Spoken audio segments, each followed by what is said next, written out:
and a sum of money. The rate of interest is 5% per annum for first 3 years.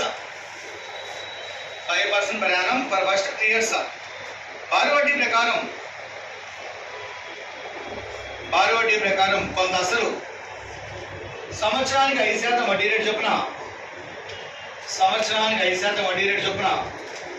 మొదటి 3 సంవత్సరాలకు 6% per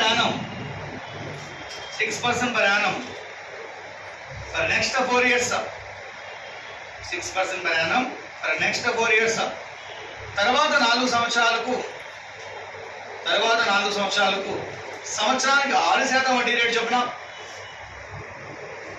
6% per annum for next 4 years. తర్వాత 4 సంవత్సరాలకు సంవత్సరానికి 6% వడ్డీ rate చొప్పున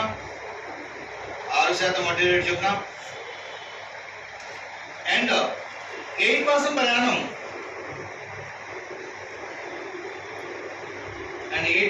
annum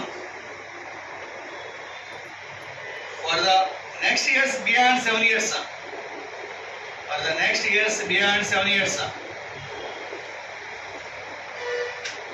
7 సంవత్సరాలు పూర్తవగా మిగిలిన సంవత్సరాలకు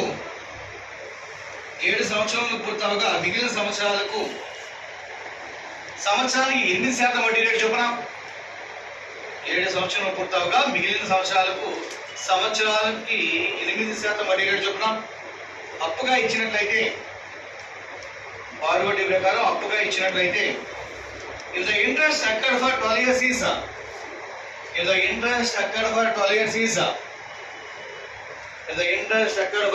is 3950. 12 సంవత్సరాలకు వడ్డీ లెక్కించినట్లయితే పొందిన వడ్డీ మొత్తం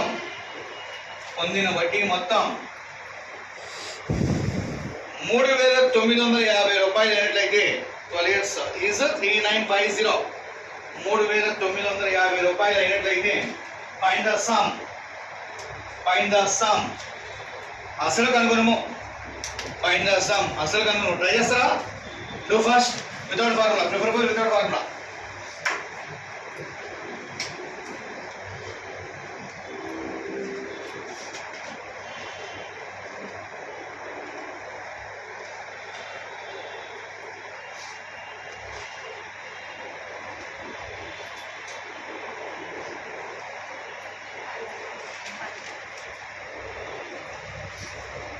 interest exercise 7th ఇస్తుంటావు.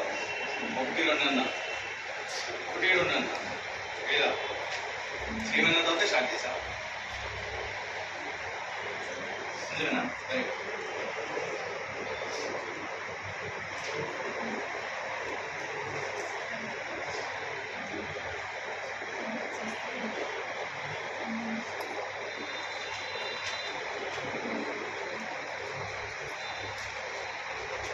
Complete now.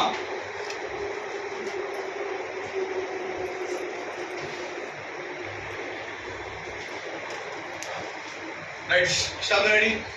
A time like answer 5,000 number of agents.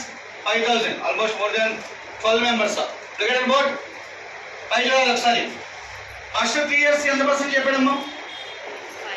చెప్పాలి 5%. నెక్స్ట్ 4 years కి 6%. 7 years కంప్లీట్ అయింది. ఇంట్రెస్ట్ 12 years అన్నాడు. 12 years 7 కంప్లీట్ అయితే రిమైనింగ్ 5 years కి 8%. 5 into 8 40, 4 into 6 24, 3 into 15 3 into 5 15. So total add చేస్తే 40 20 60 plus 10 70 plus 5 plus 4 9 79 value 3950. Principal always assuming 100 value how much 79.